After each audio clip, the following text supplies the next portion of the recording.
எல்லாம் வல்ல இறைவனின் பேரொருளால் வல்லான் வகுத்த வழிகொப்ப வெண்மர் அகாடமி ஆன்மீக ஜோதிடம் குழுவில் பயணிக்கின்ற என் அருமை சகோதர சகோதரிகளே, உங்கள் அனைவருடைய பாதார விந்தங்களையும் நான் வணங்கும் வளநாட்டு சித்தர் சாது சோமர சுவாமிகளுடைய திருவடிகளாக வணங்கி என் வணக்கத்தை தெரிவித்துக் கொள்கின்றேன். வாழ்த்துக்களும் வணக்கமும். பொதுவா ஒவ்வொரு மனிதனுடைய வாழ்க்கையும் அவனுடைய கர்மவினை அப்படின்னு அவன் எழுதி வச்சு போயிட்டான். அப்ப இந்த கர்மவினை கோட்பாட்டை நாம எப்படி இதை எடுத்துக்கிறோம், எப்படி உணர்ந்துடுறோம்? சரி, உணர முடியுதா? இதுக்காகத்தான் பிறந்திருக்கோம், இந்த வேலை முடிஞ்சிருச்சு, நம்ம போய் சேரலாண்டா அப்படின்னு எவனா நினைக்கிறானா? விடிகிற பொழுதெல்லாம் நல்லா இருக்கணும்னு தான் அனைவரும் நினைக்கிறோம். ஏன்னா காலைல எந்திரிக்கும் போது அப்பா இறைவா இன்னைக்கு நல்லா இருக்கணும் அப்படின்னு சொல்றோம். ஆனா பிரபஞ்சத்தினுடைய ரகசியம் என்ன அப்படின்னா, பிரபஞ்சத்துல ஒரு கோட்பாடு வச்சிருக்கு. எப்படி அப்படின்னா, பொதுவா இந்த ஆதவன் விழித்தெழும் போது ஆன்மாக்கள் விழித்தெழுகின்றன அப்படின்னு. அப்ப கதிரவனுடைய அந்த எழுச்சி தான் ஆன்மாவுடைய எழுச்சிக்கு காரணம். நம்ம எந்திரிக்கிறோம், அவர் எந்திரிச்ச உடனே அவர் எந்திரிக்கிற நேரத்தில் நம்ம எந்திரிக்கிறோம், ஓகே ரைட் ஆல் ரைட்ன்றோம். ஆனா பிரபஞ்சம் ஒரு கோட்பாடை வச்சிருக்கு. இந்த பிரபஞ்ச கோட்பாட்டை உணர்ந்தவர்கள் என்ன செய்யறாங்க அப்படின்னா, அதுக்கு நன்றி சொல்றாங்க. நன்றி. அப்ப அந்த நன்றியை உணர்ந்தவர்கள் தன்னுடைய வாழ்வில் மட்டுமல்ல, தான் சார்ந்தவர்களுடைய நலனையும் அவர்கள் உணர்வுபூர்வமாக உள்ளபூர்வமாக மனதார மகிழ்ச்சி அடையக்கூடிய ஒரு நிலைப்பாட்டை இந்த பிரபஞ்சம் ஒவ்வொரு ஆன்மாக்குள்ளையும் எதிர்பார்க்கு.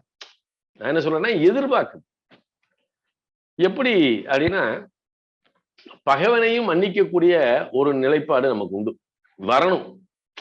பகைவனே ஆயினும் இப்ப ஜோதிடத்துறையில இருக்கும் அப்படின்னா, ஒரு ஜென்ம எதிரி அவன் ஆகாதவன், ஆனா அவன் ஜாதகத்தை தூக்கிட்டு வந்துட்டான் அப்படின்னா அவன் பகைவனா பார்க்கக்கூடாது. அந்த சாஸ்திரத்தை பார்க்க வந்தவனா அவனை பார்த்து அவனுக்குள்ள சிறப்புகளை அதில் எடுத்து சொல்லணும். இவனுடைய பகையை நவக்கிரகத்தை வச்சு தீர்த்துக்கிட்டான்னா நவக்கிரகம் இவனை சொல்லி பார்த்துரும். இது ஒரு பெரிய வினைப்பாடு. இந்த வினையில ஒரு விஷயம் பாருங்க, நம்ம காலையில எந்திரிக்கிறோம், கேஷுவலா எந்திரிக்கும் போதே ஒரு சிந்தனையோட தான் நம்ம எந்திரிக்கிறோம். ஏன்னா அன்றைக்கு என்ன அப்படின்ற மாதிரி தான் மனநில போகுதே ஒழிய, 4:30 எந்திரிச்சாலும் சரி, 5:30 எந்திரிச்சாலும் சரி, 8 மணிக்கு எந்திரிச்சாலும் சரி, பல பேர் 10 மணி வரைக்கும் முக்காடு போட்டு தூங்கிட்டு தான் இருக்கான். ஆனா பார்த்தோம் அப்படின்னா, இந்த 4:30 மணிக்கு எந்திரிக்கிறவனுடைய இயல்பான செயல்பாட்டுக்கும் 10 மணிக்கு எந்திரிக்கிறவனுடைய இயல்பான செயல்பாட்டுக்கும் வித்தியாசம் நிறைய.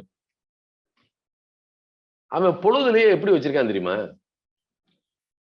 அந்த பொழுது விடி பொழுது, ஏன்னா கதிரவன் உதிக்கும் போது விடிகாலை பொழுது அப்படின்றான். அதுக்கு பிரம்ம முகூர்த்தம் அப்படின்னு வேற வைக்கிறான். இது உச்சி பொழுது. அதுக்கு அடுத்து அப்படியே மாலை பொழுது. அது பகல் இரவாகக்கூடிய நேரம். விடி பொழுது இரவு பகலாகக்கூடிய நேரம். உச்சி வானுச்சி அப்படின்றாங்க. அப்ப இது ஒரு விதத்துல பாத்தீங்கன்னா தன்னுடைய இறந்த காலம், அதாவது கடந்த காலம், நம்முடைய கலந்த கால கட்டத்தில் நடக்கக்கூடிய ஒரு சம்பாசனைகளை பூரா எது எடுத்து கொண்டு நிற்கும் அப்படின்னா, இந்த விடி பொழுதுதான் நம்ம மனசுக்குள்ள எப்பயோ நடந்த சம்பவங்கள்லாம் அப்படியே மனசுக்குள்ள திறவோட்டு நிற்கும். ஆனா நாம அன்றாடம் செய்கின்ற செயல்பாட்டினுடைய நிலைப்பாட்டை எது எடுத்துக்கணும்னா உச்சி பொழுதுதான் எடுத்துக்கணும். அதுக்கு பேர் தான் வான் உச்சி. இந்த வான் உச்சி அப்படின்னு சொல்லக்கூடிய இடத்துலதான் ஒரு ஒரு ஒரு வினைப்பாட்டு செயல்களை அந்த இடத்துல தான் வச்சிருக்கான், இந்த வான் உச்சி. அப்ப வானுச்சியை எந்த இடத்துல நிப்பாட்டுறான் அப்படின்னா, ஜாதக ரீதியா பாத்தீங்கன்னா 10ஆம் இடத்துல நிப்பாட்டுறான். அப்ப இந்த வான் உச்சிக்குள்ளதான் என்ன செய்யுது, கர்மவினை கோட்பாட்டினுடைய செயல்பாடு உள்ளுக்குள்ள நிறைய இருக்கு. ஏன்னா அதுதான் நிகழ்காலத்தினுடைய தத்துவார்த்தத்தை எடுத்து கொடுக்கக்கூடிய ஒரு வல்லமை வானுச்சிக்கு உண்டு. அதான் நண்பகல். அப்படியே பகல் இரவாகக்கூடிய அந்த மாலை பொழுது, இந்த மாலை பொழுது பூரா பாருங்க நம்மளுடைய எதிர்கால சிந்தனையை மட்டுமே தூண்டும். என்ன இப்ப சராசரியா ஒரு நிறுவனம் இருக்கு. அப்ப அந்த நிறுவனத்துக்குள்ள காலையில உள்ள போன உடனே நேற்றைக்கு நடந்த சம்பவங்கள்லாம் என்னப்பா, யார் யார் வந்தா என்னென்ன, யார் யாருக்கு சரக்கு எடுக்கணும், யார் யாருக்கு சரக்கு போடணும், இப்படிதான் போகும். சரியா? ஒரு கம்பெனில நேற்றைய நிகழ்வுகளை பூரா இன்னைக்கு எடுப்பாங்க. யார் யார் ஆர்டர் கொடுத்துருக்காங்க, யார் யாருக்கு என்னென்ன செய்யணும், எப்ப அனுப்பணும், என்ன செய்யணும் அப்படின்ற ஒரு ப்ராஜெக்டா இருந்தாலும் சரி, உள்ள போனோன்னே நேற்றைய சம்பாஷணை எழுத தூக்குவான். இது நமக்கும் உண்டு. காலையில் எந்திரிக்கும் போது பாருங்க, நீங்க ஒவ்வொருத்தருடைய சிந்தனை இப்படித்தான் இருக்கும். அப்ப அந்த உச்சி பொழுது வந்தப்பதான் ஒரு மனிதன் தன்னை பற்றி சிந்திக்கக்கூடிய ஒரு காலம். தன்னை பற்றி, தன் நிலையை பற்றி, தன் செயல் பற்றி. அப்ப வானுச்சிக்கு ஹை பவர்ன்னு சொல்றான். அப்படியே தூக்கி வெளியே வந்தோம்னா மாலை பொழுது. மாலை பொழுது பாருங்க, எப்பா நாளைக்கு அவனுக்கு இதை பண்ணிடணும், இதை அவனு பண்ணிடணும். ஏன்னா அவனுடைய எதிர்காலத்தை பத்தி சிந்திக்கக்கூடிய ஒரு நிலை. இந்த கோட்பாடு தான் அன்றாடம் ஒவ்வொரு ஆன்மாவையும் இயக்குகின்றது அப்படின்னா. அப்ப இந்த இயக்கக்கூடிய இந்த இயக்க கதியில இந்த பிரம்ம முகூர்த்தம் என்று சொல்லக்கூடிய அந்த 3:56, அதுக்கு பேரு பிரம்ம முகூர்த்தத்துடைய நேரம் என்ன தெரியுமா? 3:56. அதில் தொடங்கி நம்ம அப்ப இந்த 3:56ன்றது நாம நினைக்கிறோம் விடிபொழுது பிரம்ம முகூர்த்தம் சொல்றோம். 6, அதாவது நம்ம இருக்கிற இடத்துல 6:26, 6:18, 6:36 சூரிய உதயம்னு இவன் குறிக்கிறான் 6 மணின்னு. சூரியன் உதிக்க ஆரம்பிக்கக்கூடிய நேரம் என்னன்னா அங்க, அதாவது எப்படின்னா கதிரவனுடைய கதிர்களை முதலில் வாங்கக்கூடிய சக்தி யாருக்கு தெரியுமா இருக்கு? பாருங்க, இறைவனுடைய படைப்பினுடைய அதிசயத்தை பாருங்க. ஒரு சேவல் இருக்கு. அந்த சேவலுடைய அந்த தலைமையில இருக்கக்கூடிய ஒரு கொண்டை இருக்கு பாருங்க, சேவ கொண்டை, அதுக்கு பேரு அந்த சகப்பா அப்படி இருக்கும். இது அந்த சூரியன் அந்த கதிர் எந்திரிச்ச உடனே சூரியன் எழும்போது முதலில், அதாவது எங்கேயுமே வெளிச்சம் இருக்காது, இருட்டா தான் இருக்கும். ஆனா சூரியனுடைய கதிர்கள் முதலாக தொடக்கூடிய ஒரு இது என்னன்னா சேவக்கொண்டே தான். அது தொட்ட உடனே இது கொக்கரக்கோ அப்படின்னு அடிக்கும். இதுதான் எவ்வளவு அதிசயம் பாருங்க. உயிரினங்களில் எவ்வளவு மிகப்பெரிய அதிசயத்தை வச்சிருக்கான் சார். அதுக்கு மட்டும்தான் உண்டா சார்? நமக்கு கிடையாதா சார்? உண்டு சார். அதாவது என்ன தேய்க்காத தலை, இது டிரான்ஸ்மிட்டர் தான். இது பூராமே நமக்கு ஆண்டனா. இந்த முடி இருக்க இதுதான் நமக்கு ஆண்டனா. இதுல நல்ல சோழன்னு எண்ணெயை தேய்ச்சி விட்டுக்கிட்டு சீவிக்கிருந்தோம்னா ஆண்டனா ஒர்க் பண்ணாது. சரியா? எண்ணெய் தேய்க்காது இருக்கக்கூடிய தலையில பாருங்க ஆண்டனா நல்லா வேலை செய்யும். அப்ப பல விஞ்ஞானிகள் இவெல்லாம் தலைக்கு எண்ணெயை வைக்க மாட்டான். அதுக்காக நீங்க தலைக்கு எண்ணெய் வைக்காம இருந்துறாங்க. இப்படி சொன்னாருன்னு சொல்லிட்டு எண்ணெய் வைக்காம போய் கடைசியில் உங்களுக்கு சூடு பிடிச்சு இவர்னாலதான் நான் எண்ணெய் வைக்கலன்னு சொல்லி ஒரு பஞ்சாயத்தை கூட்டிட்டாங்க. எப்பயும் போல நீங்க செயல்படுங்க. ஆனா என்னன்னா, எப்படி சூரியனுடைய கதிர்களுடைய அந்த நிலை தொடும்போது சேவல் கூவுதோ, அதுதான் அந்த 3:56 அப்படின்ற ஒரு டைம். அப்ப அந்த நேரம் அந்த 3:56 இருந்து அப்படியே அந்த டைம் இருக்கு பாருங்க. அவங்க பதிவு சூரிய உதயமாகும். நம்ம 6 மணின்னு வச்சுக்கிடுவோம். அது வரைக்கும் அது பிரம்ம முகூர்த்தம் தான்.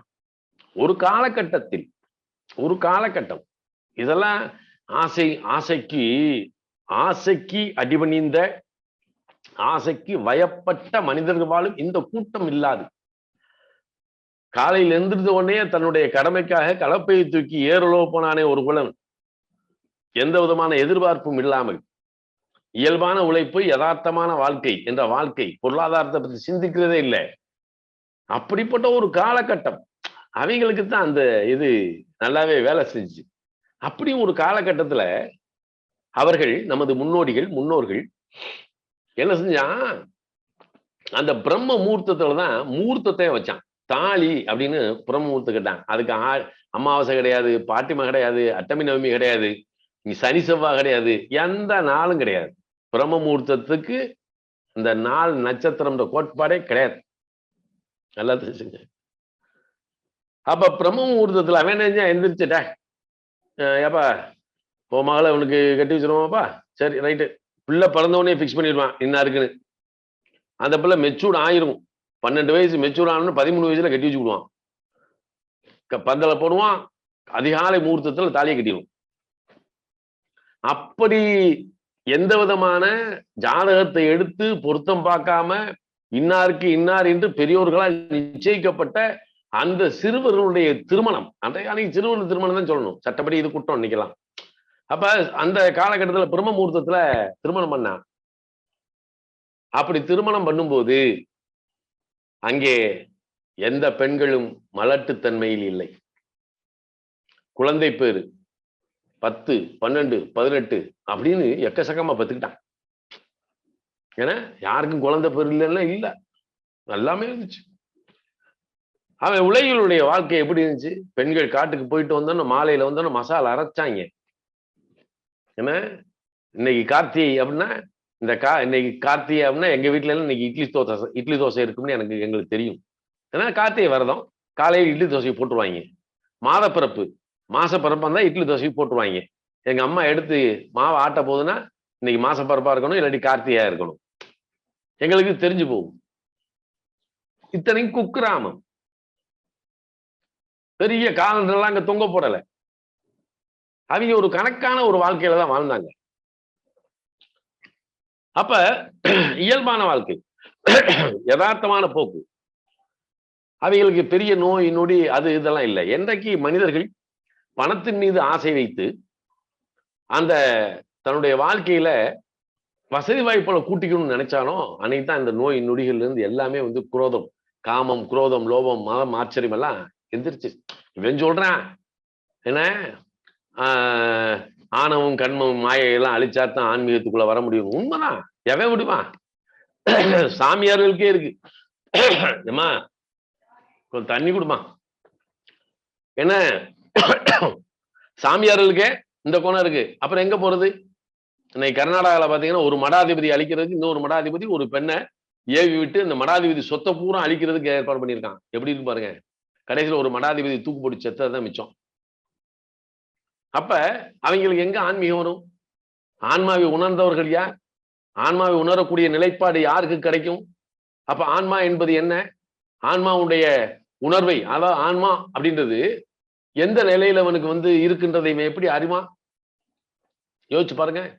அப்ப இந்த இடத்துல அந்த பிரம்ம முகூர்த்தத்துக்கு இருக்கக்கூடிய ஒரு சக்தி, அது சாதாரண சக்தி. அதுக்கு அஷ்டமியோ, நவமியோ, சனியோ, செவ்வாயோ, கிழமைகள்ல வந்து அதெல்லாம் கிடையவே கிடையாது.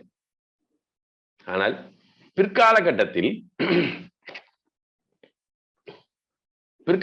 என்ன செஞ்சான்? தன்னுடைய வளர்ச்சி பாதைக்கு பணம் தான் பிரதானம் நினைச்சான். பணம் பிரதானம். அப்ப பணத்தின் மீது ஆசை வைக்கும் போது மனிதனுடைய குணாதிசயங்கள் மாறிவிடுகின்றன அப்படின்னு ஒரு கோட்பாடு. இந்த கோட்பாடை நான் வேற மாதிரி விளக்குறேன். இது வந்து அப்ப அந்த பிரம்ம முகூர்த்தம் என்பது உன்னுடைய கடந்த கால வாழ்க்கை, இறந்த காலத்தினுடைய நிலைப்பாடு, அல்லது உன்னுடைய முன் ஜென்மத்தினுடைய தொடர்பு எந்த இடத்துல இருக்கு அப்படின்னா பிரம்ம முகூர்த்தத்துல இருக்கு. அப்ப அந்த பிரம்ம முகூர்த்தத்தில் நீ செய்யக்கூடிய அனைத்து காரியங்களும் உன்னுடைய முன்ஜென்ம வினை பிரகாரம் அது நல்லதாகவே அமையும் அப்படின்றது ஒரு நிலை இருக்கு. சரி, இங்கிட்டு மாலை பொழுதுக்கு நம்ம வருவோம். இந்த மாலை பொழுது எப்படி அப்படின்னா அது எதிர்காலத்தை பற்றிய சிந்தனை. கல்லா கட்டுறான், 1 லட்சம் ரூபாய்க்கு வியாபாரம் ஓடி இருக்கு. ஒன்னு என்ன செய்வான்? நாளைக்கு ராமநாதனுக்கு 25,000, குணசேகரனுக்கு ஒரு 30,000 அப்படின்னு பிரிச்சு எடுத்து போட்டுறான். ஏன்னா நாளைக்கு இவங்களுக்கு எல்லாம் பணம் கொடுக்கணுமே அவனே பிரிக்கிறான் பாருங்களேன். அப்ப எதிர்காலத்தை பற்றிய சிந்தனை எந்த இடத்துல இருக்கு? மாலை பொழுதில் இருக்கிறது. நல்லா கவனிக்கணும். அப்ப நிகழ்காலம் என்பது உச்சி பொழுதில் இருக்கிறது, வான் உச்சி. இத ஜோதிட சாஸ்திரத்துல வந்து 10ஆம் இடம் அப்படின்னு எடுத்தான். அதுக்கு பேரு வான் உச்சி. அப்ப ஒவ்வொரு ஜாதகத்திலையும் இந்த 10ஆம் இடம் இருக்கும் இல்லையா? ஒவ்வொரு ஜாதகத்துக்கும் 10ஆம் இடம் என்பது இயற்கையாக இருக்கும். இப்ப நான் எடுத்துக்கிட்டா எனக்கு தனுசு லக்னம். எனக்கு தனுசு லக்னம்ன்றது என்னுடைய வான் உச்சி எங்க வரும் அப்படின்னா 10ஆம் இடம் ஆகிய கன்னியில தான் நிற்கும். ஆனால் ராசி சக்கரத்துல வான் உச்சி எங்க இருக்கு அப்படின்னா அபிஜித்தோட இணைஞ்சது உத்திராட நட்சத்திரத்துடைய 4ஆம் பாதமும் திருவோண நட்சத்திரத்துடைய 1, 2 பாதமும் இணையக்கூடிய அந்த இடத்திலே என அபிஜித்தும் வான் உச்சியும் இருக்கிறது. அன்றாடம் இந்த உச்சி பொழுது என்பது இயற்கையாக இருக்கும். அன்றாட இந்த உச்சி பொழுது இருக்கத்தான் செய்யுது. அப்ப இந்த உச்சி பொழுதுல நாம என்னையா செய்யணும் அப்படின்னா, இந்த நிகழ்காலத்தில் நடக்கக்கூடிய சம்பாசனைகள் இருக்குல்லவா, அது பூராமே நிகழ்காலத்துக்குள்ளதான் இருக்கு. அப்ப அந்த இடத்துல நாம என்ன மாதிரியான சிந்தனையை விதைக்கணும் அப்படின்னா, நம்மளுடைய திட்டங்கள் இருக்கு பாருங்க, அந்த திட்டங்களை பூரா நாம என்ன செய்யணும்னா, ப்ராஜெக்ட் சொல்லுவோம், நம்ம எண்ணங்கள், நம்ம வாழ்க்கையினுடைய நிலைப்பாடை பூரா அந்த நிகழ்கால சிந்தனையுள்ள என்ன செய்யணும், ஊண்டணும், பிரபஞ்சத்துக்குள்ள விதைக்கணும்.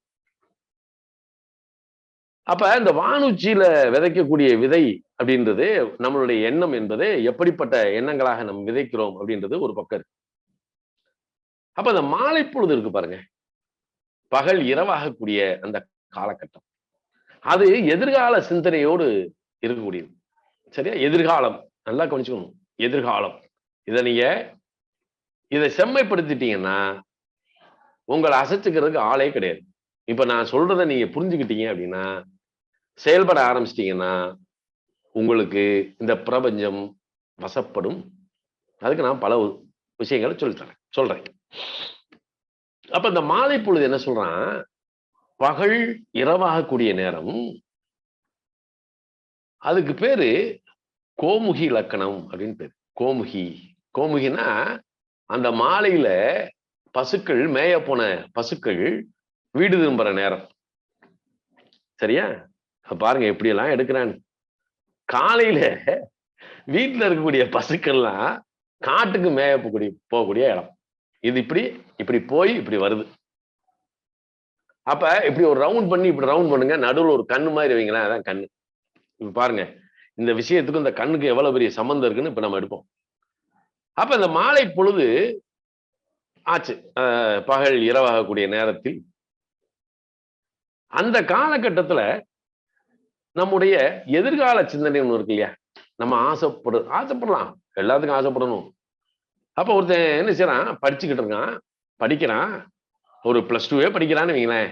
அவன் நினைக்கிறான் இந்த மாலை பொழுதுல அவன் அந்த விளக்கேத்தி வச்சுட்டு ஒரு 5 நிமிஷம் தனிமையில அப்படி உட்கார்ந்து தன்னுடைய எண்ணத்தை ஓட்டுறான். எண்ண ஓட்டத்தை அந்த இடத்துல வெளியிடுறான். என்ன வெளியிடறான்னா, இறைவா, நான் வந்து +2 படிச்சுக்கிட்டு இருக்கேன், எதிர்காலத்துல நான் ஒரு IAS ஆகணும்னு ஆசை, அந்த IAS அப்படின்ற ஒரு நிலைப்பாட்டை எனக்கு கிடைக்கணும் அப்படின்னு விதைக்கிறேன். இதுதான் ரகசியம். அப்ப இந்த எண்ணத்தை என்ன செய்யணும், பிரபஞ்சத்துல வச்சுட்டான். இவன் என்ன வாய் விட்டா சொல்லணும், இறைவா எனக்கு IAS கொடு, அதெல்லாம் ஒண்ணும் தேவையில்லை. எண்ணம், இந்த எண்ணத்தினுடைய நிலைய அப்படியே வெளியிடும் போது இவனுடைய சுவாச காற்றும் சேர்ந்து அங்கே மூச்சின் மூலமாக, இவன் விடும் மூச்சின் மூலமாக இந்த பிரபஞ்சத்துக்குள் கலக்கும். அப்ப தினந்தோறும் என்ன செய்யறான், அந்த எண்ணத்தை அனுதினமும் தினந்தோறும் அந்த மாலை பொழுது இவன் இந்த எண்ணத்தை விதைச்சுக்கிட்டே இருக்கான். நான் ஒரு IAS ஆகணும், எனக்கு IAS கிடைக்கணும், நான் ஒரு IAS ஆபீசர் ஆகணும், நான் ஒரு கலெக்டர் ஆகணும். எப்படி பாருங்க. அப்ப இந்த மாலை நேரத்தில் இவன் விதைக்கக்கூடிய விதை என்பது இந்த பிரபஞ்சத்திலே சென்று அந்த பிரபஞ்சத்தில் ஒன்றோடு ஒன்று கலந்து இவன் அந்த IAS தேர்வுக்கு தகுதியான காலம் வரை காத்திருந்து அந்த காலத்தை கனகச்சிதமாக பழுத்த கனியாக அந்த கையில் கொடுக்கக்கூடிய வல்லமை இந்த பிரபஞ்சத்துக்கு உண்டு. பாருங்க, ஏதோ சூட்சமா புரிஞ்சுக்கிட்டீங்கன்னா நீங்க மேதாவி.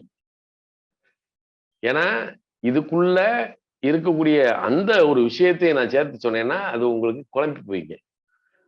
அது வேறு. அது வந்து அப்பியாசிகளுக்கு கொடுக்கக்கூடிய ஒரு முறை.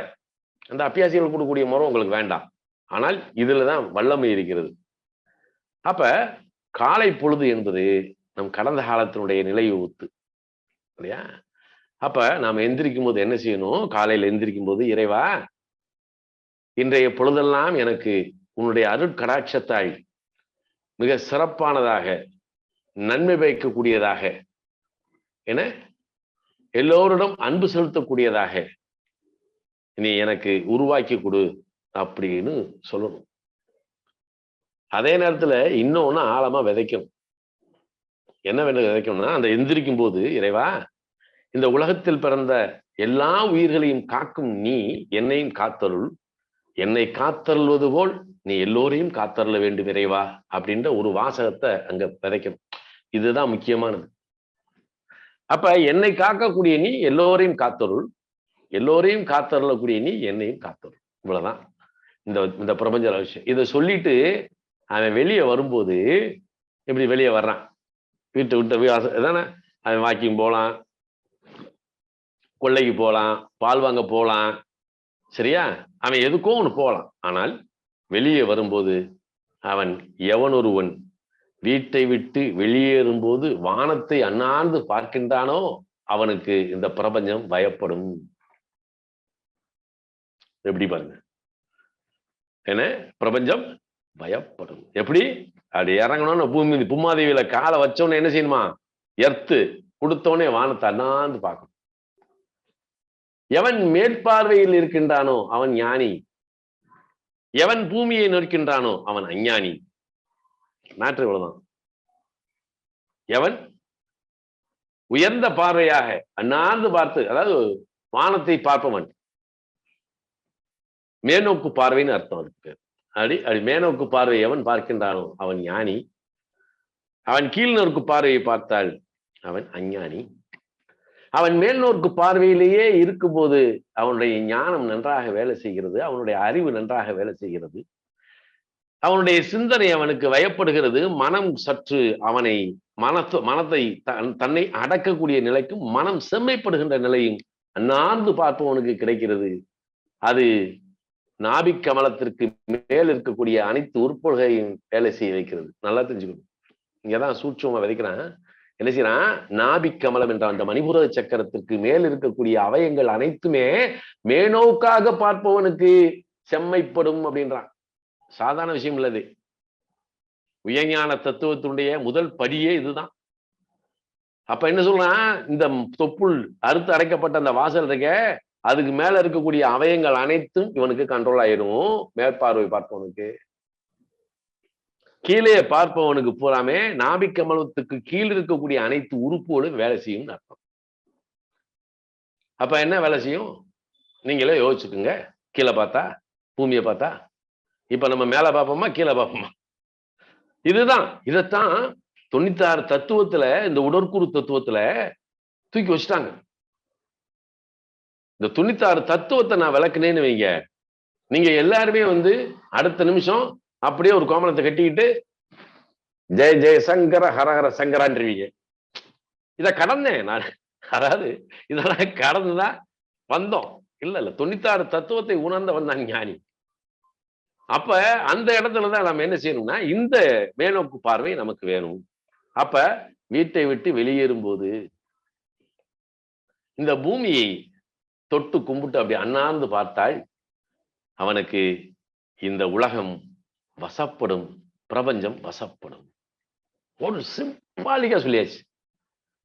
அப்ப அந்த நேரத்துல என்ன ஓட்டத்தினுடைய அலைகள் இப்படி இருக்கணும், ஆனால் துளி அளவு கூட, என்ன ரோமத்தின் நுனி அளவு கூட மற்றவர்களை நிந்திக்கக்கூடிய நிலையில்லாத மனமுடையவனுக்கு மட்டுமே இந்த பிரபஞ்சம் உற்று பார்த்து அவனுக்கு வேண்டிய அனைத்தையும் செய்கிறது. இதான் ரகசியம். நமக்கு 1000 பேர் துரோகம் செஞ்சுட்டு போறாங்க.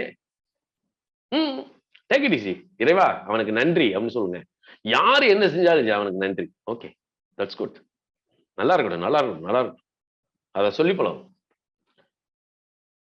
அதாவது அதாவது இயற்கை. இதை எப்படின்னா, இயேசு கிறிஸ்து ஒரு விஷயத்தை அவர் சொல்லுவார் பார்த்தீங்களா, ஒரு கன்னத்தில் அறைந்தால் மறுகன்னத்தையும் காற்றணும்னு ஒரு இருக்குல்ல, அந்த தத்துவம் தான். அப்ப ஒரு கத்தி எடுத்துட்டு ஒருத்தன் வர்றான், என்னப்பா நான் தானே வேணும், வாய தம்பி வா, நீ நல்லா இருந்தா போதும்டா, வாடா எடுத்துக்கூடா அப்படின்னா அந்த கத்தி மழுங்கிரும்.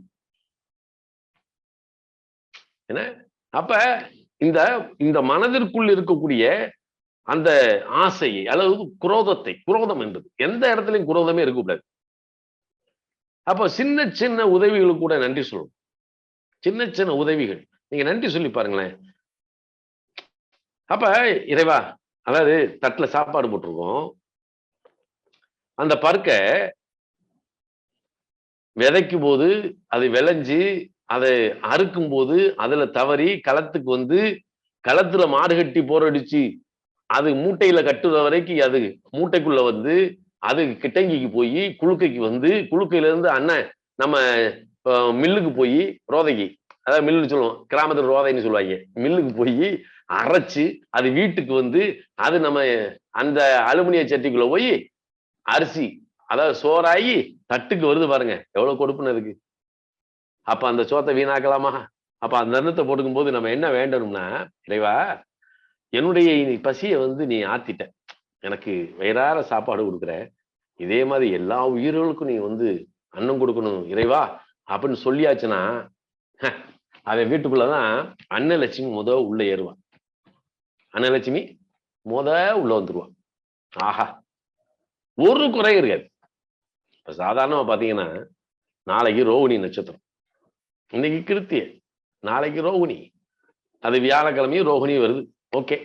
ஆனால் ரோகிணி நட்சத்திரத்துல நாம என்ன செய்யணும்னா, வீட்டுக்கு தேவையான அரிசி பருப்பு இருக்கு இல்லையா, அந்த பலசரக்கு ஜாமான போல வாங்கி போட்டணும், அரிசி வாங்கி போடணும். என்ன செய்யணும்னா, கடையில போய் ஆர்டர் கொடுக்கறத, ஐயா 1 கிலோ பச்சரிசி அப்படிங்கணும். பச்சரிசியை தான் எடுக்கணும். அதுக்கப்புறம் லிஸ்ட் போட்டணும். கடுகு, உளுந்தம் பருப்பு, சீரகம், கொத்தமல்லி, இந்த பருப்பு அந்த பருப்பு, எந்த பருப்பு வேணாலும் ரோகிணியில வாங்கி வீட்டுல போடுங்க. ரோகிணியில வாங்கி வீட்டுல போட்டாச்சுன்னா அவன் வீட்டுக்குள்ள அன்ன தரித்திரம் இருக்காது. இந்த ஒரு நிலை அவன் வீட்டுக்குள்ள ஒரு ஐஸ்வர்யத்தையே கொண்டு, இந்த ரோகிணிக்கு அவ்வளவு பவர் உண்டு. ஏன்னா அத வெள்ளிக்கிழமையும் ரோகிணி சேர்ந்து வந்த நாள் பாருங்க, ரொம்ப ரொம்ப சுப்பீரியரா வேலை செய்யும், ரொம்ப அருமையா வேலை செய்யும்.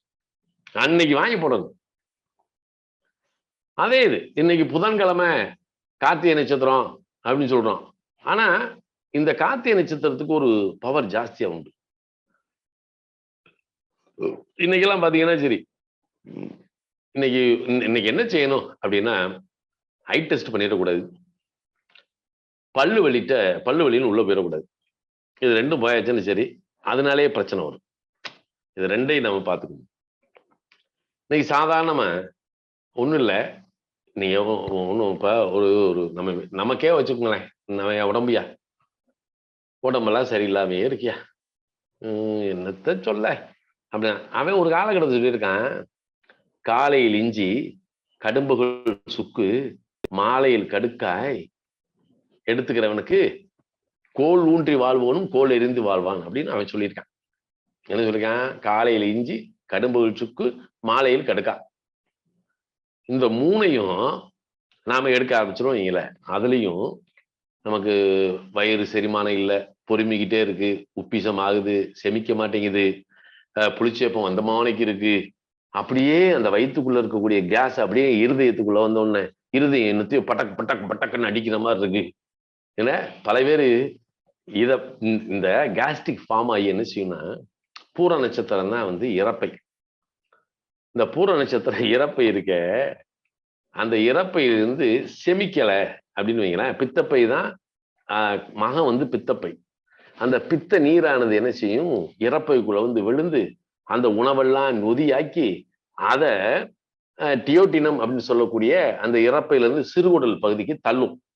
அந்த டியோட்டினம் அப்படின்ற ஒரு இடம் இருக்க, அந்த இடத்துலதான் இந்த உணவுடைய நிலையை சிறுகுடலுக்கு அனுப்பும் போது அதில் இருக்கக்கூடிய சத்த பூரா பிரிக்கிற இடம் தான் அந்த டியோட்டினம் அப்படின்ற ஒரு இடம். அப்ப இந்த பூர நட்சத்திரம் என்ன செய்யும், அது ஒரு அக்னி ராசி, சிம்மம் வந்து. அப்ப அந்த இடத்துல உஷ்ணம் இருந்தா தான் உணவு செமிக்கும். அப்ப அது போதிய உஷ்ணம் அந்த இடத்துல இருந்தா தான் செரிமானம் நன்றாக. அப்ப இவன் உடம்பு அளவுக்கு அதிகமான ஒரு சிலேத்தும உடம்பாய் போகுது. சிலேத்தம்னா குளிர்ச்சி பொருந்திய உடம்பாய் போகுது. அப்ப அந்த குளிர்ச்சியானது என்ன செய்யும், செரிமானம் இருக்காது. அப்போ காலையில சாப்பிட்ட சாப்பாடு நைட்டு வரைக்கும் கிடக்கும் உள்ள, இவன் மேலும் மேலும் உள்ள திணிச்சிருவேன். அது என்ன ஆகும், ஒரே இடத்துல கிடந்து அது அது மக்கி போய் ஒரு பொருள் 4 நாள் ஒரே இடத்துல வச்சிருங்க, அது என்ன செய்யும், பூசணம் புத்து போகும்ல, அது மாதிரி உள்ளுக்குள்ளேயே பூசணம் புத்து ஒரு மாதிரி ஆகி அது என்ன செய்யும், மேல அந்த ஒரு அதற்குள்ள இருந்து வரக்கூடிய அந்த வாயு தத்துவத்தை வெளியே விடும். இந்த வாயு என்ன செய்யும் அப்படின்னா, நேர வந்து ஹார்ட்டை சுத்தி இருக்கக்கூடிய பெர்காடியம் ஒண்ணு இருக்கு, இந்த பெரிகார்டியத்தை சுத்தி வந்து உட்கார்ந்துக்கணும். அப்படியே பெரிகார்டியத்துல இந்த உஷ்ணம் இதுல வந்த உடனே பெரிகார்டியம் முறை வேர்க்க ஆரம்பிச்சிடும். அப்ப பெரிகார்டியம் வந்து என்னது, இருதய உரைன்னு அர்த்தம். அப்ப இருதயத்தையே பாதுகாக்கக்கூடிய நிலை வந்து பெரிகார்டியம் தான் இருக்கு. ஹார்ட் ஃபெயிலியர்ன்றது ஒரு வயலுக்கும் கிடையாது. நல்லா தெரிஞ்சுக்கங்க. ஹார்ட் அட்டாக், ஹார்ட் ஃபெயிலியர் ஒன்னும் ஒரு வெங்காயமும் கிடையாது. இருதயத்துக்குள்ள இருக்கக்கூடிய அத்தனையும் அது பாட்டுக்கு வேலை செய்யுது. இந்த பெரிகார்டியத்துக்குள்ள வந்துட்டீங்கன்னா ஒரு மாதிரி பால்பிட்டேஷன், துடிக்கிற மாதிரி இருக்கும். பயங்கர துடிப்பு இருக்கு. இது பேர் பால்பிட்டேஷன் பேர். இவன் உடனே நினைச்சு, ஓ அப்பா முடியல அப்படின்னு கொண்டு போய் அங்க போன உடனே இவனுடைய அந்த இதை பார்த்த உடனே அவங்க கொண்டு போய் உள்ள கொண்டு போய் ஒரு இசிஜி எடுத்து, ஒரு எக்கோ எடுத்து, ஒரு ஆஞ்சியோ ஒண்ணு போடணும் பாய். ஆஞ்சியோவுக்கு 1.5 லட்சம் பாய். ஆஞ்சியோ கொஞ்சம் இன்னும் கொஞ்சம் அப்படின்னு அவங்க பிள்ளை போட நினைச்சாங்கன்னா சரி ஒரு பைபாஸ் பண்ணிடுவோம் அப்படின்ற வாங்கி. ஒரு வெங்காயம் கிடையாது அதுல. இருதயத்தை கிழிக்கிறது இவங்களா கிழிச்சு பல பேருடைய வாழ்க்கையை எடுத்துட்டாங்க. சோ இதெல்லாம் இல்லை. அப்ப அந்த அக்னியினுடைய தன்மை வந்து மேல வரும்போது இருதயத்தினுடைய நிலை வந்து அங்க இதாகு. என்ன அப்ப இதெல்லாம் எதுக்கு சொல்றேன் அப்படின்னா, அவன் சொல்லியிருக்கான் இயற்கையான முறையில காலையில ஒண்ணு இல்ல, இந்த இம்மினிக்கான இஞ்சி தோல் நீக்கிறது. இஞ்சில வந்து தோல் நஞ்சு. இந்த இம்மினிக்கான இஞ்சியை எடுத்து இதுக்கு மேல போடக்கூடாது. நாங்க இஞ்சியை சாப்பிட சொன்னார்கள், இவ்வளவு பெரிய இஞ்சியை தட்டி சாறு எடுத்துடக்கூடாது. ஏன்னா உள்ள இருக்கிற போது வெந்து போகும். பூரா கால்சியம். என்ன இந்த இம்மினிக்கான இஞ்சி அதை தோலை நீக்கி எடுத்து 2 தட்டு தட்டி, என்ன அதை தூக்கி என்ன செய்யணும், அப்படி உள்ள போட்டு ஒரு டீல அப்படி போட்டு அந்த சாறு, அந்த டீல வரக்கூடிய சாறு உள்ள போனா போதும். இவனை பித்தத்தை பூரா கிளியர் பண்ணி விட்டு. இந்த பித்தம் இல்லைனாலும் சிக்கல், பித்தம் அதிகம் இருந்தாலும் சிக்கல். ஏன்னா பித்தம் ஓவர் ஆயிடுச்சான்னு பாருமா. அப்ப இது என்ன போயுது, பித்தத்தை கிளியர் பண்ணி விட்டுருது. அப்ப இவன் காலையில இருந்து நைட்டு வரைக்கும் சாப்பிட்றதா செரிமானத்துக்கு கொண்டு போயிருக்கு. அப்ப மத்தியானம் இவன் சாப்பிட்டு கொஞ்சம் அசட்டையா இருப்பானா, அப்ப சுக்கு காப்பி, ஒரு காப்பி சுக்கு காப்பி வந்து அப்படின்னு அடிச்சிட்டானா உள்ள இருக்க அத்தனை உணவை என்ன செஞ்ச சுக்கு உள்ள போய் சுக்கு நீராக்கி அப்படியே செமிக்க வச்சு பூரா மலைக்குடலுக்குள்ள தள்ளிடும். ஒரு உணவு உள்ள போனோடனே 4 மணி நேரம் ஆகும். அது அந்த டீனோட்டத்தை விட்டு சிறுகுடலுக்கு போய் பெருங்குடலுக்கு வர்றதுக்கு. அந்த பெருங்குடல்ல இருந்து மலைக்குடலுக்கு கொஞ்சம் தள்ளும், மலைக்குடலுக்குள்ள வரணும். இவ்வளவு நேரம் இது ஆகும். அப்ப இந்த சுக்கை சாப்பிட்டோம்னா உள்ள இருக்கக்கூடியதை பூரா வந்து அது நொதிச்சு எல்லாத்தையும் இது பண்ணி சக்கையாக்கி ரத்தத்துக்கு மண்ணீரல் வந்து ரத்தத்தை எடுத்துக்கணும். இந்த பக்கம் சக்கையை வெளியிடலும். இது பூரா மலைக்குடலுக்கு வந்துடும். அப்ப நைட்டு படுக்க போகும்போது அப்படின்னு இருந்தா அப்படி ஒரு சிட்டிகை தான் அப்படின்னு எடுத்து அப்படின்னு ஒரு கடுக்கா அப்படி வாயில போட்டு அப்படியே ஒரு வெண்ணி தண்ணியை குடிச்சு படுத்துட்டா காலையில 5:30 மணிக்கு கான்னு கத்தி வெளியேற்றி விட்டுரும். படா அப்படி இவன் எந்திரிக்கக்குள்ள அது முந்திரும். அப்ப குடல் சுத்தமாயிருமா? அப்ப குடல் சுத்தம் ஆனவன என்ன ஆகும், உடம்பு ஃப்ரீ ஆயிரும். அப்படி இருக்கிறவனுக்கு ரத்தம் ஊற ஆரம்பிக்கும், ரத்த ஓட்டம் நல்லா இருக்கும், நோய் நொடி வராது, எல்லா உறுப்புகளும் நல்லா வேலை செய்யும். ஆளு 86 வயதிலும் 26 வயது இளைஞனை போன்று அவன் இருப்பான். அதுதான் கோல் ஊண்டி வா நடப்பவனும் கோல் எரிந்து வாழ்வான்ட்டான். எப்படி சொல்லி ஒரு சாதாரண விஷயம் நம்ம கீப் அப் பண்றோமா? நோ. நான் காலையில வந்து பிரேக்ஃபாஸ்டே வந்து இப்படித்தான் எடுப்பேன். இவங்க அதுலயே இருக்காரு. அதாவது பாத்தீங்கன்னா நம்ம கிராமத்துல அப்படியே ஒரு மண்ணை படைஞ்சுக்கிட்டு இருப்போம், மண்ணோட வேலை செய்வோம். சில நேரத்துல வந்து சொன்னாத்தேன் ஏய் கையை கழுவினியா நாயே அப்படிமாங்க. இல்ல போய் கை கழுவிட்டாடா, அதுவே அந்த தொட்டி பக்கத்துல இருந்து இப்படி கழுவிட்டு வருவோம். நம்மள சோப்பு போட்டா கழுவோம். இவன் கையை கழுவுறதுக்கே ஒரு முறையை சொல்லலாம், இப்படி கழுவு இப்படி கழுவு இப்படி கழுவு. என்ன அதுக்கப்புறம் வந்து அது அந்த இதுல அப்படியே அது ஃபோர்க் வச்சுதான் சாப்பிடுவாங்க. அதெல்லாம் இருக்கு. ஜங்க் ஃபுட் இருக்க, நூடுல்ஸ், அந்த பிரியாணி இந்த பிரியாணி, அந்த ரைஸ் இந்த ரைஸ், இது அத்தனை இனத்துக்கு. அப்ப இதுவே பாதி கெடுத்துரும். அப்ப இவனுடைய உணவு பழக்க வழக்கம் மாறி போச்சு. இருக்கட்டும், இருந்தாலும் காலத்துக்கு தகுந்தாப்புல ஒரு மாற்றம் இருக்கணும்ல. அது இன்னைக்கு இப்படி ஆயிப்போச்சுன்னு வச்சுக்கிடுவோம். அவன் எதையும் திண்டு போறான், ஆனா செமிக்கணும். நான் என்ன சொல்றேன், கல்ல போட்டாலும் செமிக்கிறதுக்கு உடம்பு தயாரா, நீ எதையும் தின்னு, கவலையே கிடையாது. என்ன அப்ப இது ஒரு விஷயம். அப்ப இதுல என்ன ஆகும்னா, காலையில் இஞ்சி கடும்புகள் சுக்கு மாலையில் கடுக்கா முடிஞ்சா உடம்புக்குள்ள எந்த நோயும் இல்லடா அப்படின்னு சட்டையை தூக்கி விட்டு நம்ம நடக்கலாம். இப்படிதான் எங்க வீட்ல எல்லாம் என்ன இருந்தா, சனிக்கிழமை ஆச்சுன்னா சரி எண்ணெய் வச்சு குளிச்சுடணும். ஞாயிற்றுக்கிழமை காலையில இப்பதான் இந்த டம்ளர் இந்த இப்படி இவ்வளவு தூரம் இருக்கு, இந்த இன்னைக்கு டம்ளர் இவ்வளவுதான் மினிக்கானு. இதே மாதிரி 2 மடங்கு இருக்கும் அந்த காலத்துல கிளாஸ்.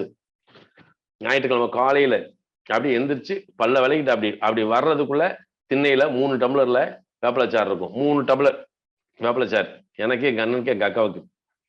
அந்த ஆண்ட ஒரு தட்டுல வந்து அச்சு வெல்லம் ஒண்ணு இருக்கும், இல்லாட்டி கொஞ்சம் அரிசி இருக்கும். உனக்கு எது வேணுமா எடுத்துக்க தம்பி அப்படின்றவாங்க. எடுத்து அப்படின்னு மடக்கு மடக்கு மடக்குன்னு குடிச்சிட்டு அந்த வெள்ளத்தை அப்படி தூக்கிட்டு நம்ம ஆட்டு போயிடலாம். உடனே எல்லாம் காப்பி தர மாட்டாங்க, அப்படின்னு போயிடும். அழகா அந்த வெள்ளத்தை சோஞ்சிட்டு, ஏன்னா ஞாயிற்றுக்கிழமை தானே ஃப்ரீ பேட், அப்படியே பயங்களோட அப்படியே அங்கிட்டு ஆத்து பக்கம் அது இது வாவரைக்காய்ச்சி கம்ப இது பண்றது இதெல்லாம் ஏறிக்கிட்டு திரியோன்னு வைங்க. ஆனா குடிக்கலன்னா என்ன தெரியுமா, பெரம்படியில பெரம்படி விழுகும். சாலு சாலு. எங்க எங்க எங்க அக்காவுக்கு செல்லம்மாவில தான், ஆனா அதையும் உருக்கிடுவாங்க. ஆனா எங்க அண்ணன் அப்படி அப்படிவாங்க. எங்க தெருல உடனே பக்கத்து வீட்டுக்கார சொன்னேன், என்ன போஸ் குடிக்க முடியலையாக்கும். சரி, அப்போ உங்க அப்பத்தான் வந்து துடுப்பு எடுக்குது புறம்பு எடுக்கிறதெல்லாம் தப்பேடனோன்னு எங்க அம்மா உடனே அவன் மேல வச்சிருக்க ஆதையில, நீ சும்மா இருக்க மாட்டியா வள்ளி, துணி துண்டி விட்டுக்கிட்டு இருக்க. அந்த கிராமத்து சாயல் இருக்கு பாருங்க தாலி, அந்த வாழ்க்கை எங்கேயுமே கிடைக்காதுங்க இனிமேல்லாம். அப்படின்னா எல்லாம் வந்துருவாங்க பக்கத்து வீட்டுக்காரங்க. ஆனா இதுல என்ன ஒரு பெரிய விஷயம்னா, வாரத்துக்கு ஒரு நாள் புதன்கிழமை பாருங்க, புதன்கிழமை எங்க வீட்டுல சோத்துக்கத்தாலைய அழகா சீவி முதல் நாள் நைட்டே எடுத்து அலசு அலசி ஒரு சின்ன அப்படி பாத்திரத்துல உள்ள போட்டு அதுல நல்ல நாட்டு சக்கரை இருக்குல்ல அதை போட்டு வச்சிருவாங்க. புதன்கிழமை காலையில இருந்துச்சோன்னே எங்களுக்கு இதுதான். இது எதுக்கு சொல்றேன் அப்படின்னா, என்னடா ஏன் புராணத்தை பாருன்னு நினைக்காதீங்க. இப்படியெல்லாம் இருந்ததுனாலதான் இவ்வளவு வயது வரைக்கும் என்னுடைய உடம்புல இருக்கக்கூடிய தெம்பு கொஞ்சம் இருக்கு அப்படின்னு நான் நம்புறேன். ஏன்னா எங்க வீட்டுல இயற்கையா வந்து மாலை நேரம் வந்து சோறு, காலையில பழைய சோறு இருந்தா சாப்பிடுவோம், இல்லாட்டி கூழு. எங்க வீட்டுல 3 பானையில கூழ் இருக்கும். சோளக்கூழ், கம்மங்கூழ், கேப்பக்கூழ் 3 இருக்கும். நீ எந்த கூழ் வேணாலும் குடிச்சுக்கோ தம்பின்னு. அன்னைக்கு கூழா, இது எப்படி குடிக்கிறது, இப்படிதான் வீராப்பா பேசணும். இன்னைக்கு அந்த கூழை வரிசையில் நின்று குடிச்சுக்கிட்டு இருக்காங்க. பாத்தீங்களா, மாடர்ன் ஃபுட் மாதிரி ஆகி போச்சு. அது எப்படி பாருங்க, இது ஆர்கானிக் ஃபுட்டுன்றாங்க. அன்னைக்கு நாங்கெல்லாம் எங்க வீட்டுல இருக்கக்கூடிய மாட்டுடைய சாணத்தை எடுத்து கொண்டு போய் போட்டு அதை குப்பையாக்கி, அந்த குப்பை அந்த காலகட்டத்திலேயே எங்க குப்பைக்கு மட்டும் ஒரு மாட்டு வண்டிக்கு 3 ரூபா. அப்ப எங்க அப்பா அதெல்லாம் குறைக்கவே குறைக்காது. என்னப்பா கட்டுச்சுன்னா ஏத்து, இல்லாட்டி போய்கிட்டே வரணும். 3 ரூபா லோடு. அவன் வந்து அப்படி இப்படி அம்மிக்கு குப்பை ஏத்தலான்னு பார்ப்பேன், விடவே விடாது. தூக்குடா வண்டியை, போய் இன்னொரு வண்டி எடுத்துட்டு வா. ஏன்னா அந்த அந்த சாணத்துக்கு இருக்கக்கூடிய மதிப்பு. அவன் எங்க போடுவான், வயக்காட்டுல விடுவான், காட்டுல விடுவான். அது கூட இயற்கை உரமாகி இருந்துச்சு, விளைஞ்சது. 5020 நல்லா இருக்கும், 5008 குண்டு குண்டா இருக்கும். என்ன இன்னைக்கு 5000 குண்டு குண்டா இருக்கு சாப்பாடு, இப்படி இல்லை. நாம அப்ப இந்த இது பேசணும். இப்ப நாம பாருங்க, ஒரு பொன்னி அரிசி எடுத்து சமைச்சு கொஞ்ச நேரம் அந்த அதாவது குக்கர் இது, இந்த குக்கர்லாம் சமைக்கவே கூடாது. ஆனா சமைச்சு வச்சுட்டு அப்படின்னு திறந்து வச்சுட்டு இந்த பக்கம் போய் பாத்திரத்தை கழுவிட்டு வரங்குள்ளி அதுல எறும்பு வச்சிருது பாருங்க. அந்த காலத்துல அப்படியா இருந்துச்சு. அந்த வடச்சட்டி இரும்பு சட்டியில தான் தாளிச்சான். இரும்பு சட்டி இரும்பு கரண்டியில தான் வந்து தாளிதம் பண்ணாங்க.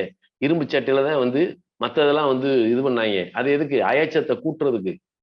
இன்னைக்கு நாம என்ன செய்யறோம், எல்லாத்துக்குமே எவர் சில்வர், ஸ்டெயின்லெஸ் ஸ்டீல் அப்படின்னு போயிட்டோம். அப்புறம் என்ன இருக்கும் உடம்புக்குள்ள. அவன் எவ்வளவு அழகா வச்சிருந்தான். பெண்கள் மாலை நேரத்துல வந்து அந்த மசாலா அரைச்சு குழம்பு வச்சாங்க. அந்த மசாலா அரைக்கும் போது இந்த புஜத்துக்கு கீழே இருக்கக்கூடிய இந்த இருதய சக்கரம் அந்த பெண்களுக்கு நல்லா வேலை செஞ்சுச்சு. இது விரிய விரிய அந்த அந்த மாறுக்கு மத்தியில இருக்கக்கூடிய அந்த சக்கரா, அநாகத சக்கரம் இருக்கே, இந்த அநாகத சக்கரம் அந்த உஷ்ணம் அந்த பெண்களுக்கு பாதுகாத்துச்சு. தாலியே அதுக்குத்தான் அந்த இடத்துல போடுவாங்க. சக்கராசி எப்படி வேலை செய்யுது, அப்படி மாவாட்டுனாங்க. அந்த மாவாட்டும் போது அவங்களுக்கு எல்லா விதமான இதுவும் கிடைச்சு. அது இப்படி குத்த வச்சுக்கிட்டு தான் அஸ்வினி முத்திரையில தான் வந்து அம்மியெல்லாம் அரைப்பாங்க. எவ்வளவு அழகான வாழ்க்கை தெரியுமா. அதெல்லாம் தொலைச்சிட்டோம் முடிஞ்சு கதை. இன்னைக்கு நாம அதை பத்தி பேசுறதுக்கு வாய்ப்பு இல்லை. இந்த மிக்சியில இந்த மிக்சியை வாங்கி கொடு, இந்த மிக்சி வேண்டாம் இந்த மிக்சியை வாங்கி கொடு.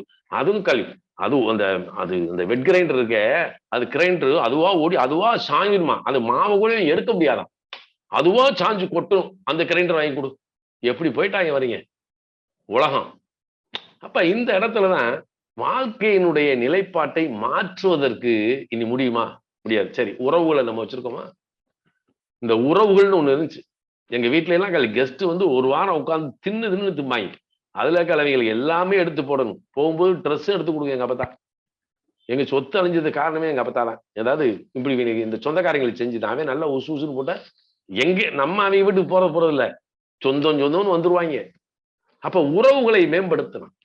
உறவுகள் அதெல்லாம் என்னமத்துல எங்க அப்பா தான் செஞ்ச புண்ணியம், எங்க அப்பா தான் செஞ்ச தர்மம் இன்னைக்கு நான் நல்லா இருக்கேன்றது ஒரு பக்கம் இருக்கட்டும். அவங்க அந்த அன்னம் பரிபாலிப்பு இது எதுக்கு சொல்றேன் அப்படின்னா, மனதனுடைய மனநிலையில் இருக்கக்கூடிய ஒரு ஏகாந்தத்தினுடைய விதி. ஏகாந்தம் என்பது தன்னை அண்டி இருப்பவன் அல்லாது தனக்கு அயல் வீட்டானோ அல்லது மற்றவர்களோ அவர்கள் நிறைவாக வாழ வேண்டும் என்று எவன் நினைக்கின்றானோ அல்லது மற்றவருடைய வாழ்க்கையை பார்த்து மகிழ்ச்சியோடு ஆனந்தமாக எவன் ஒருவன் பார்க்கின்றானோ அவனுக்கு இந்த பிரபஞ்சம் ஒன்றுக்கு இரண்டாக எடுத்துக் கொடுக்கிறது என்பதுதான் உண்மை. யாரா இருந்தாலும் அழகா ஒரு அம்மா என்ன, அதாவது ஒண்ணும் இல்ல, நல்லா பாருங்க, ஒரு பெண் ஒரு நகையை போட்டு போகுது அல்லது ஒரு கல்யாணத்துக்கு போறோம். அங்க கல்யாணத்துக்கு போகும்போதே எல்லா பெண்களும் தான் வீட்டுல இருக்கக்கூடிய நகையை பூரா எடுத்து கழுத்துல வச்சுட்டு வருவாங்க. இல்லாத பெருசால இது பண்ண மாட்டான், வருவான். ஆனால் யார் ஒரு பெண், எந்த ஒரு பெண் அந்த நகையை அணிஞ்சிட்டு வரும்போது ஆனந்தமாக மனசுக்குள்ள ஒண்ணு வச்சுக்கிட்டுலாம் வெளியே பேசக்கூடாது, உதட்டுக்காக பேசக்கூடாது, மனசுக்குள்ள இருந்துக்கிட்டு டே இந்த நெக்லஸ் ஒன்று சூப்பரா இருக்குடி, அருமையா இருக்கு, சூப்பரா இருக்கு, நீ எவன் அந்த இதை சொல்றானோ அவனுக்கு அந்த தங்க லட்சுமி இருக்காளே, அந்த ஐஸ்வர்ய லட்சுமி வீட்டுக்குள்ள வருவா. இதுதான் டெக்னிக்கு. வேற எதுவுமே இந்த உலகத்தை நீங்க எதுலயோ போட்டு பாத்துறாங்க. உங்களுடைய மனம், அதான் சொல்லிட்டான் அகத்தியர் வந்து ஒரு வரியை சொல்லிட்டு போயிருக்காரு, மனமது செம்மையானால் மந்திரம் ஜெபிக்க வேண்டாம். மனசு செம்மையா இருந்தா நீங்க எதுவுமே செய்ய தேவையில்லை.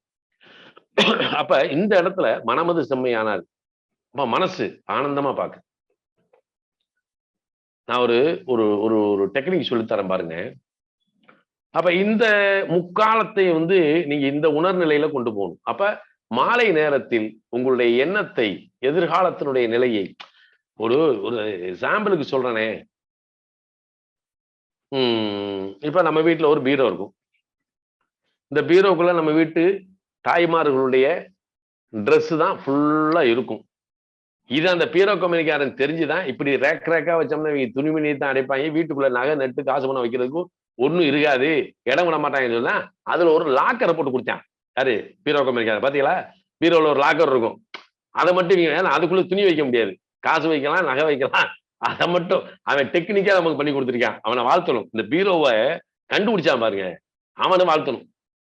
ஏன்னா இல்லாட்டி 4 அடுக்கு 5 அடுக்குல பூராமே இந்த சேலை பாவாடை லொட்டு லொசுக்கு துணிமணியா அடைச்சு வச்சிருவாங்க, எதுவுமே வைக்க முடியாது. அதனாலதான் அவன் என்ன செஞ்சான், சேஃப்டி லாக்கர் அப்படின்னு ஒன்ன தூக்கி போட்டு பாதியா கட் பண்ணி அதுல காசு பணத்தை வச்சுக்கோங்கடா அப்படின்னாங்க. அப்படி இடத்துல நாம கற்பனை ஒரு இதுக்கு சொல்றேனே, நம்ம எண்ணத்தினுடைய செயல்பாடு நன்றாக இருக்கிறது, எல்லா உயிர்கள் எடுத்தும் நாம் செலுத்துகின்ற அன்பு நன்றாக இருக்கிறது. இந்த பிரபஞ்சத்தை வந்து விதியின் கோட்பாடு எப்படி இருப்பினும், வறுமையே ஆயினும், கஷ்டமே ஆயினும், துன்பமே ஆயினும் மனதிற்குள் செம்மைப்படுத்திக் கொண்டு மற்ற எல்லாத்தையும் அன்பாக அழகாக நேசிக்க தெரிந்தவனுக்கு அவனுடைய எண்ணம் ஒரு நாள் என்ன செய்யுது, அவன் எதுக்கு மேல ஆசைப்படல. ஆனா அவன் ஒரு நாள் என்ன செய்யறான், மாலை பொழுதுல அந்த பகல் இரவாகக்கூடிய நேரத்துல அமைதியா உட்கார்ந்துக்கிட்டு,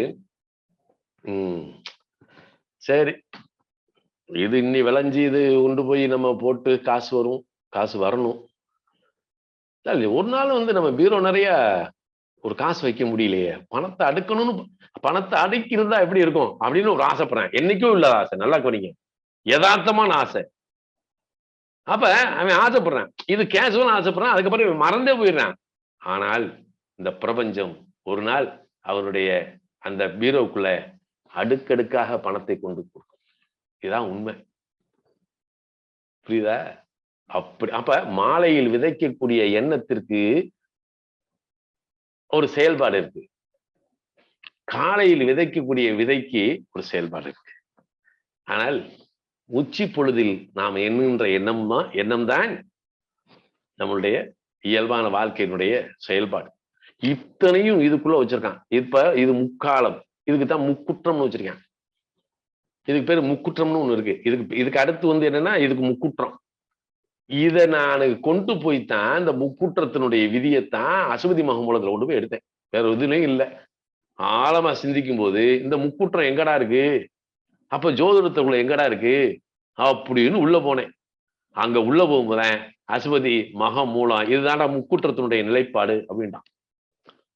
அப்ப காலையில எப்படி இருந்தாலும் அப்ப இதுல என்ன சொல்லலாம், ஆதவன் விழித்தெழும்போது காலை பொழுது என்ன வீட்டுல யார் விளக்கு போடணும், ஆம்பளை தான் விளக்கு போடணும். நல்லா தெரிஞ்சுக்க. காலையில் கதிரவன் எழும்போது அவனது இல்லத்தில், அவனது பூஜை அறையில், அவனது ஒரு போட்டோக்கு முன்னாடியோ வச்சுக்கோங்க, பூஜை அறை இல்லாட்டான்னு பரவாயில்ல, ஒரு ஊதுபத்தியாவது அவன் பொருத்தணும், ஒரு விளக்கேத்தணும் வைங்க. காலையில கதிரவன் எழும்போது எவன் ஒரு ஆண்மகன், ஆம்பளை தான் விளக்கேத்தணும். சரியா? இப்ப பெண்கள் வந்து மடியோட சேர்ந்து அடுப்பானங்கரையில போய் சமைக்க போகும்போது அவங்க அங்க ஒரு விளக்கேத்துக்கிறது அது வேற. ஆனால் பூஜை அறையில் காலையில விளக்கேத்துறது யாருன்னா ஆண்கள் தான். மாலையில காலையில சூரியன், மாலையில யாரு? சந்திரன் எழும் நேரம். மாலையில யாரு? சந்திரன். அப்ப சந்திரன் எழும்போது யாரு விளக்கேத்தணும்? பெண்கள் விளக்கேத்தணும். அப்ப மாலை நேரத்துல தான் மகாலட்சுமி எந்த வீட்டுக்குள்ள வர்றதுன்னு நினைப்பா. காலையில எந்த வீட்டுக்குள்ளேயும் மகாலட்சுமி வரமாட்டாங்க, கவலைப்படாதீங்க. மாலையில என்ன செய்வா? எந்த பெண் நல்ல எண்ணத்தோடு, நல்ல சிந்தனையோடு, சிரித்த முகத்தோடு, என்ன இந்த சிரித்த முகத்தோடு இது வரும்போது எனக்கு ஞாபகம் வந்துடும். 2003ல பெங்களூர்ல சன்மார்க்க சங்கம், அகத்தியர் சன்மார்க்க சங்கத்தினுடைய துவக்க விழா. அதுல சீஃப் கெஸ்டா நான் இங்க இருந்து போயிருக்கேன். நித்யானந்தா சுவாமி அன்னைக்கு தான் வர்றாரு. அது வரைக்கும் யாருக்கும் அந்த நித்யானந்தாவை தெரியவே தெரியாது. நித்யானந்தா வர்றாரு, நித்யானந்த சுவாமிகள் போட்டிருக்கு, வர்றாரு. நானும் மேடையில் உட்காந்துருக்கேன், என் பக்கத்துல தான் உட்காந்துருக்காரு. ஆனா வாசியோகத்தை பத்தி நான் பேசுறேன். அன்னைக்கு வாசியோகம்னா என்ன, அபியாச கதியை எப்படி எடுக்கணும், அபியாசம்னா என்ன அப்படின்னு சொல்லி எண்ணத்தினுடைய செயல்பாடுகளை நான் விரிச்சு கொண்டு போறேன். என் குருநாதர் எனக்கு கொடுத்தது. அதை பார்த்து இது பண்ண நான் பேசி முடிச்ச உடனே என்னை பார்த்து சிரிச்சாரு. அவர் ஒரு ஆனா தேஜஸ், அப்படியான அழகு. உண்மையிலே அந்த நேரத்துல அப்பதான் அவனுக்கு அந்த நித்யானந்தா பாக்குறதுதான் பெருசு. அப்படியே என்னை பார்த்து சிரிச்சாரு. என்ன சுவாமியில நான் எதுவும் தப்பா பேசிட்டேன்னா? ஓ நல்லா பேசினீங்க, நான் நான் மன நிறைவா ரசிச்சேன் அப்படின்னாரு. எனக்கு அடுத்து அவர் பேச போறாரு. மனுஷன் வெளுத்துட்டான். ஒரே ஒரு வார்த்தையில இந்த உலகத்தினுடைய மொத்தத்தை அடக்கி விட்டான். என்னன்னா ஒரே ஒரு வார்த்தை சொன்னான் பாருங்களேன். பெண்கள் வீட்டில் சமைக்கும் போது அந்த சமையல் பாத்திரத்துல உணவு அந்த கொதி வரும்போது அந்த உணவை வந்து கிண்டுறாங்களே கரண்டியை பிடிச்சு, அப்படி கிண்டும் போது இந்த எண்ணமானது இந்த உணவை உண்ணுகின்ற என் கணவரும் என் குழந்தைகளும் ஆரோக்கியமாக இருக்க வேண்டும் என்ற ஆனந்தத்தில் அந்த கரண்டியை எடுத்து கிண்டானா அந்த சாப்பாடு அத்தனையும் அவனுக்கு வந்து உரமா போயிடும். அது சாப்பிட சாப்பிட அவனுக்கு வந்து ஆரோக்கியத்தையும் இதையும் கொடுத்துரும். கிண்டும் போதே இவனுக்கெல்லாம் ஆக்கி கொட்டணுமா, இவனுக்கெல்லாம் இதெல்லாம் திங்கணுமா, இவனுக்கு இப்படியா போடணும் அப்படின்னு கிண்டுனா அந்த சாப்பாடை சாப்பிடுற ஆம்பளை அடுத்த நிமிஷம் வயிற்று வழியில கிடப்பேன். இதுதான் உண்மை, சத்தியமான வார்த்தை. நல்லா தெரிஞ்சுக்க. எனக்கு சொன்ன உடனே நித்யானந்தா ஆகா இறைவா எவ்வளவு பெரிய சூட்சுமத்தை நீ கொடுத்துருக்கேன் அப்படின்னு நான் நினைச்சேன். அதுக்கப்புறம் தான் ஜெயபால் என்னுடைய நண்பர் தான் அந்த பெங்களூர்ல அந்த சன்மார்க்க சங்கம் ஆரம்பிச்சாரு. அவர்கிட்ட இது பண்ணி நித்யானந்தாவோட பேசிக்கிட்டு போது நான் இதை கேஷுவலா கொண்டு வந்து வலபுரிஜான்ட்டு சொன்னேன். இந்த மாதிரியா அகத்திய சன்மார்க்க சங்கத்துக்கு போயிருந்தேன், துவக்க விழாவுக்கு போயிருந்தேன், நித்யானந்த சுவாமிகள் ஒருத்தனை பார்த்தேன். அவன் வந்து உடம்பையே தொடாம தியானத்திலே உட்கார்ந்து செத்தவனை பழக்கி வைக்கிறான்னு தான் சொன்னேன்.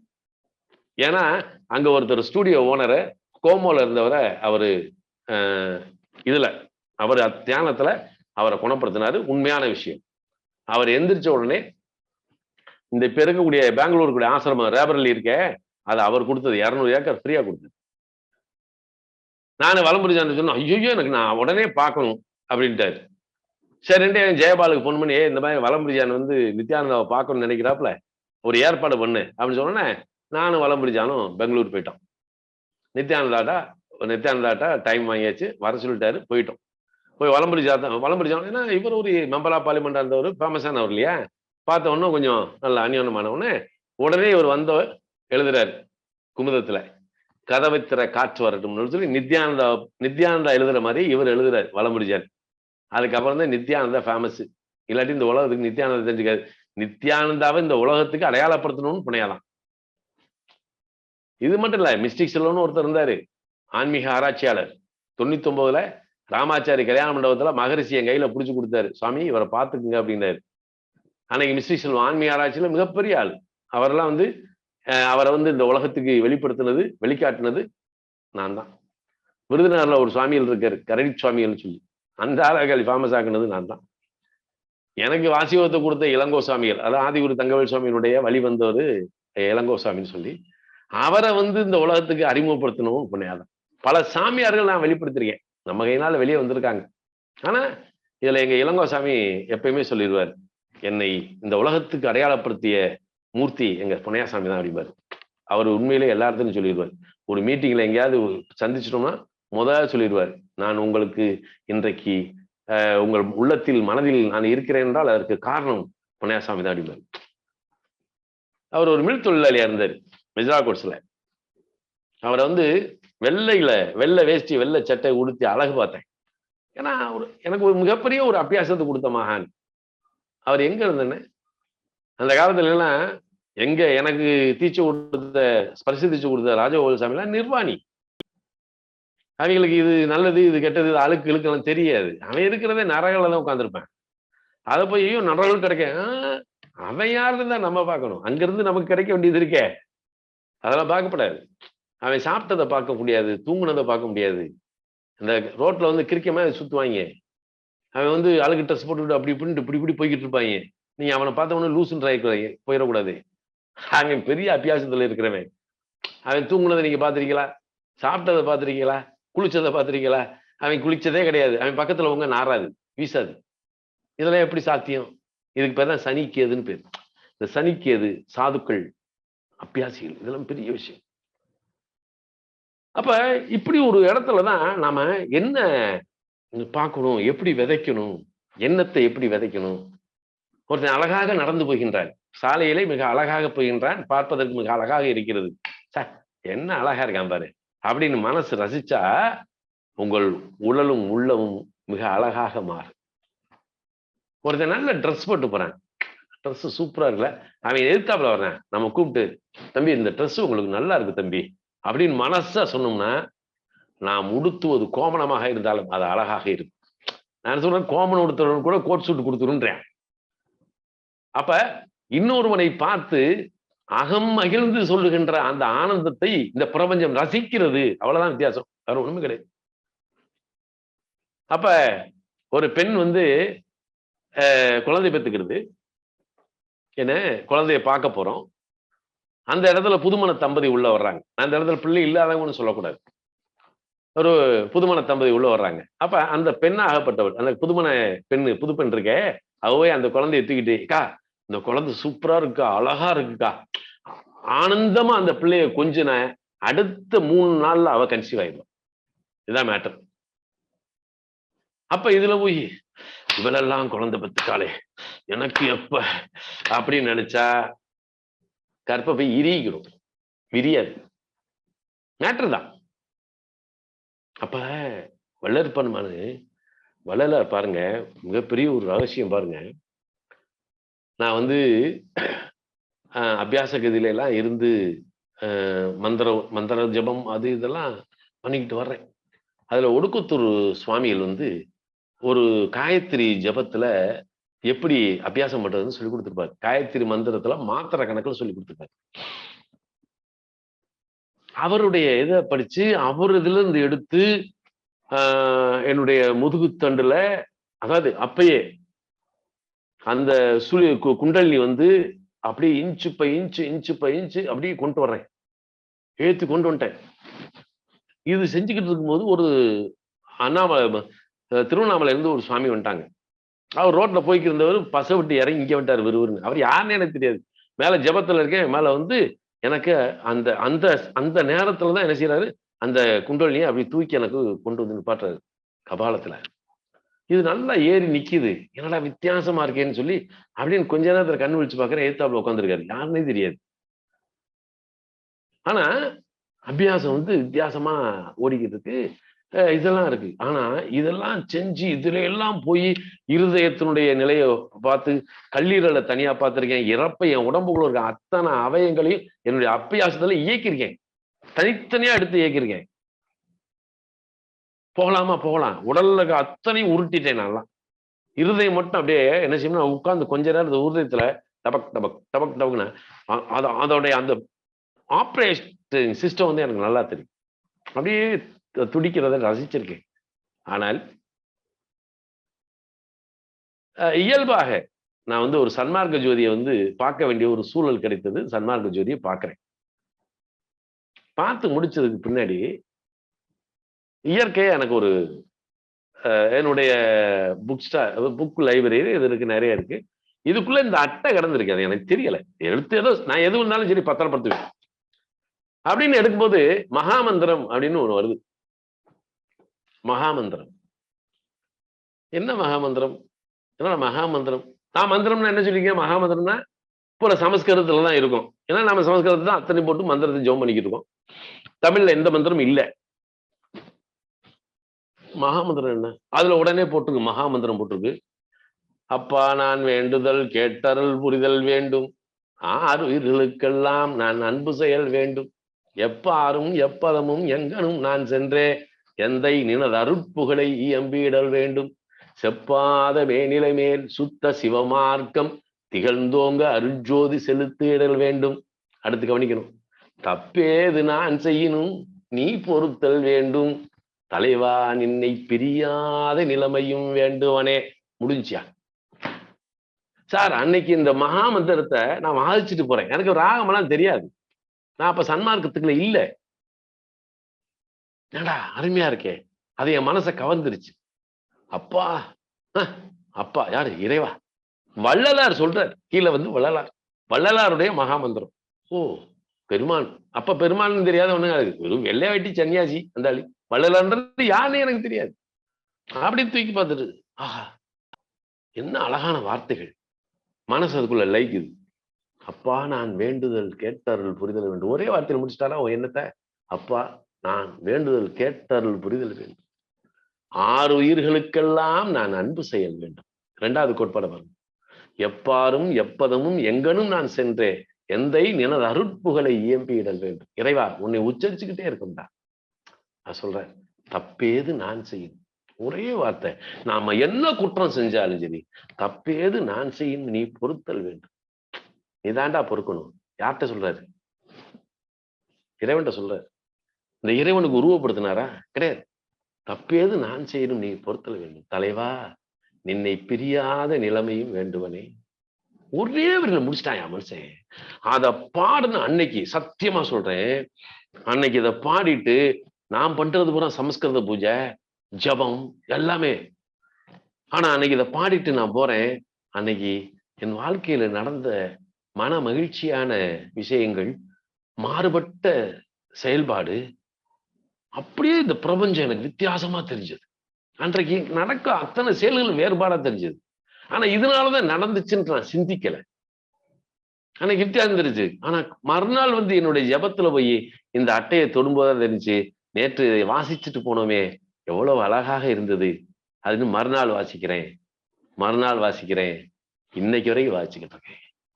நான் ஜெபம் முடிஞ்ச உடனேயே, அந்த ஜோதி வழிபாட்டு முடிச்ச உடனே நான் சொல்றது என்ன அப்படின்னா, அப்பா எதுத்த சொல்லு. அவர் ரொம்ப அழகா சொல்லுவார். வளல இதுக்குள்ளதான் ஜீவ ரகசியமே அடங்கிருக்கு. அப்பா நான் வேண்டுதல் கேட்டருள் புரிதல் வேண்டும். வேண்டுதல் வச்சுட்டியா?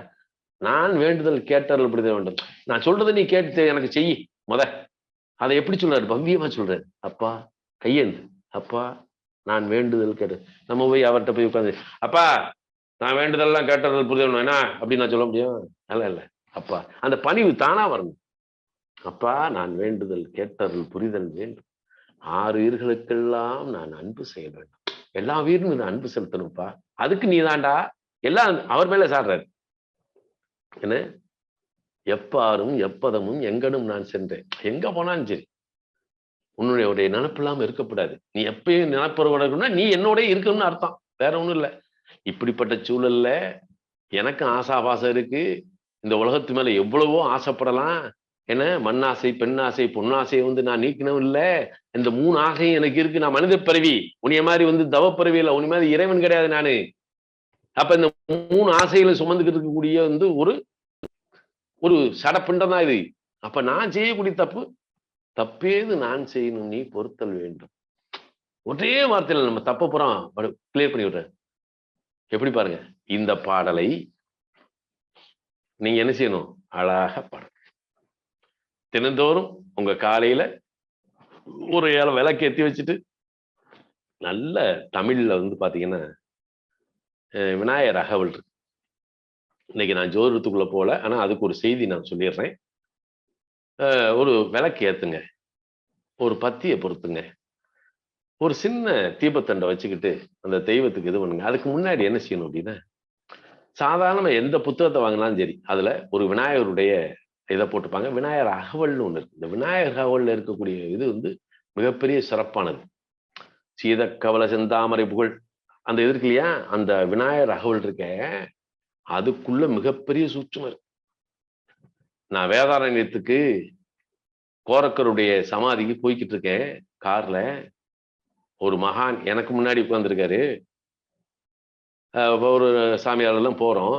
எங்க சாமி கேட்கிறாரு, சாமி கேட்கிறாரு, சாமி விநாயகர் அகவலுக்கும் வள்ளலாருடைய அகவலுக்கும் என்ன வித்தியாசம் பாருங்க. எப்படி பாருங்க, விநாயகர் அகவல் வெறும் 108 வரிதான்.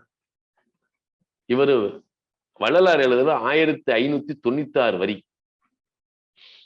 என்ன அருட்பெருஞ்சோதி அருட்பெருஞ்சோதி தனிப்பெருங்கருணை அருட்பெருஞ்சோதின்னு சொல்லிட்டு அப்படியே எடுத்தோம்னா 1596 வரி. இது அப்படி இல்லை.